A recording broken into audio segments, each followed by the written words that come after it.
বাঙালির সবচেয়ে সেরা মাছ হলো ইলিশ মাছ, আর সেই মাছের রেসিপি নিয়ে আজকে নিয়ে এসেছি দই ইলিশ।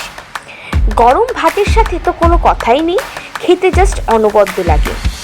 ভিডিওটা শুরু থেকে শেষ অবধি অবশ্যই দেখবেন। তাহলে ওয়েট কেন করছেন, আপনারাও বানিয়ে নিন দই ইলিশ, আর আমাকে অবশ্যই কমেন্ট বক্সে কমেন্ট করে জানাবেন কেমন লাগলো।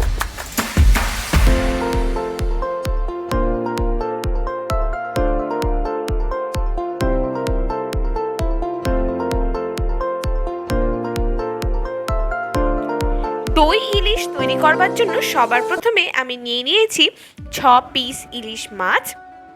এবারে এর উপরে আমি নুন ও হলুদ দিয়ে মাখিয়ে রেখে দেব 10 মিনিটের জন্য।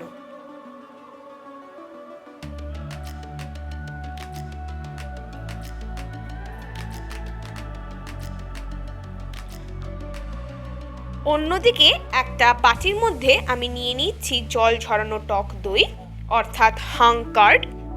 এখানে আমি 100 গ্রাম টক দই নিয়েছি। এবারে এতে সামান্য চিনি দিয়ে এটাকে ফেটিয়ে নেব। এটা আমি বাড়িতেই বানিয়েছিলাম। আপনারা যদি দোকান দিয়ে টক দই কেনেন তাহলে আর জল ঝরাতে লাগবে না। টক দইয়ের রেসিপিটা আমার চ্যানেলে অলরেডি দেওয়া আছে, ওপরের আই বাটনে ক্লিক করে অবশ্যই চেক করে নেবেন। এবারে একটা মিক্সিং জারের মধ্যে আমি নিয়ে নিচ্ছি 1 চামচ পোস্ত,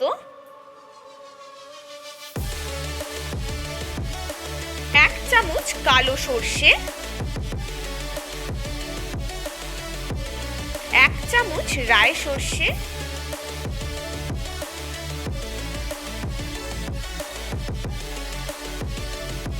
আর 4টে কাঁচা লঙ্কা। লঙ্কাটা আপনাদের নিজেদের স্বাদ অনুযায়ী ব্যবহার করবেন।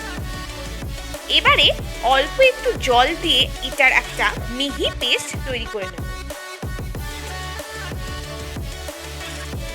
পেস্ট করে নেওয়ার পর এবারে একটা টিফিন বক্সের মধ্যে আমি পেস্টটাকে ঢেলে দেব। সম্পূর্ণ ঢেলে দেওয়ার পর এবারে আমি এর মধ্যে দিয়ে দিচ্ছি আগে থেকে ফেটিয়ে রাখা টক দই, দিয়ে দিচ্ছি পরিমাণ মতো নুন,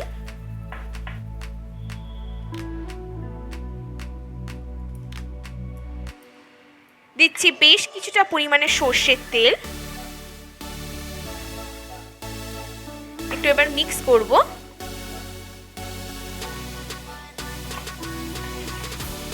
মিক্স করে নেওয়া হয়ে গেছে। এবারে এর মধ্যে অ্যাড করছি আগে থেকে ম্যারিনেট করে রাখা ইলিশ মাছগুলো। এবার এর সাথেও এগুলোকে ভালো করে মিশিয়ে নেব।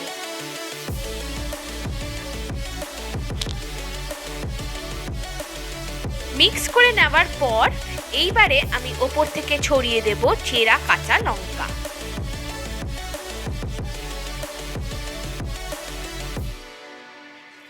এখানে ঝালটা আপনাদের নিজেদের স্বাদ অনুযায়ী ব্যবহার করবেন।